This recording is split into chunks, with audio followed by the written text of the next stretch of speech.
tomorrow, voters head to the polls. They've got a chance to make their voices heard on jobs and education and quality health care. And on all these issues, Republicans have shown time and time again, they're in it not for Texas families, but for themselves. You've got one of the highest rates of uninsured families in the nation. And Texas Republicans turned down federal funding to expand Medicaid and thereby denying health insurance to 1.2 million families. 1.2 million families that have health insurance right now, but do not because of the decisions that are made by Texas Republicans. And they've made clear they want to repeal Obamacare, even though it's helped 10 million people across the country get health insurance. Instead of working to improve education in Texas, so our kids have the opportunity they need to succeed, Texas Republicans are defending massive tax cuts, or massive cuts to our kids' schools. Even though it's meant shuttered schools and crowded classrooms and thousands of teachers losing their jobs.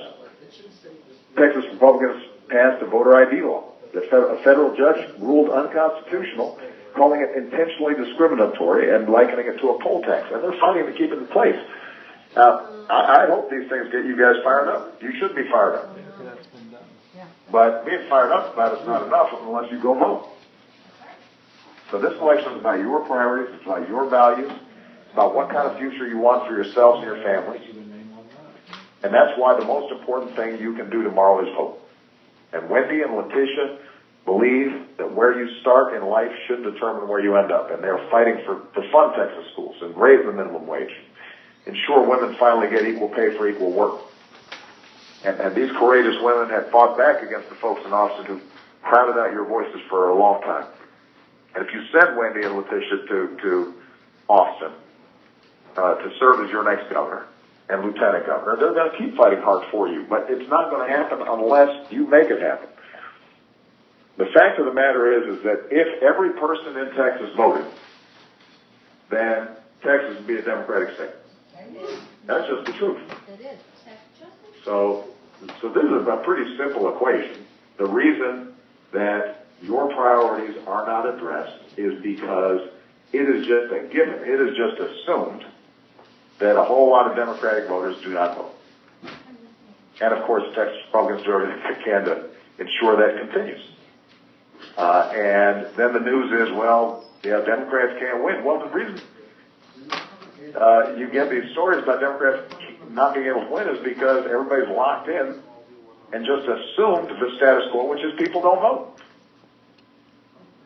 If Democrats were voting at 70% of eligible voters, Democrats would win.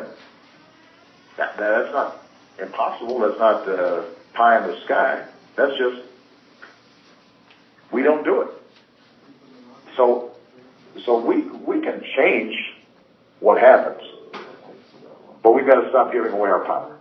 And that means your voice and your vote. And that's why I'm asking all of you to commit to vote tomorrow. You've got to make a plan for when and where you're going to vote. You've got to call your family and friends and tell them to vote. If you're on this phone call, you're probably already planning to vote. So the question is, how many other people are you persuading to vote? What are you going to do to get other folks convinced that this actually matters?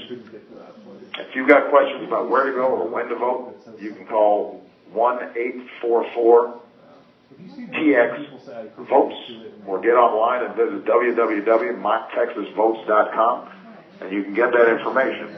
And I'm sure that'll be repeated after I get off the phone call. But bottom line is, we just sort of assume that we don't have control over this situation. We've got complete control over this situation.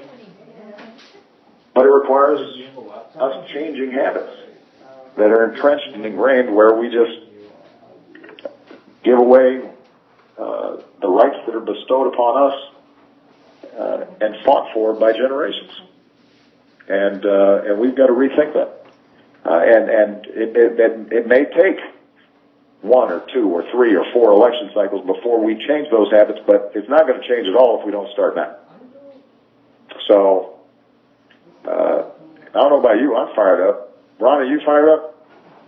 Mr. President, I am as excited as I am when we elected you in 2008 and people second-guessed us. I believe we have 2 candidates that are as inspirational as you are, and with your leadership and your help, I believe we can get it done. I can't thank you enough, Senator Ellis said, for taking time away from everything we know you're dealing with to jump on this call and get our people inspired.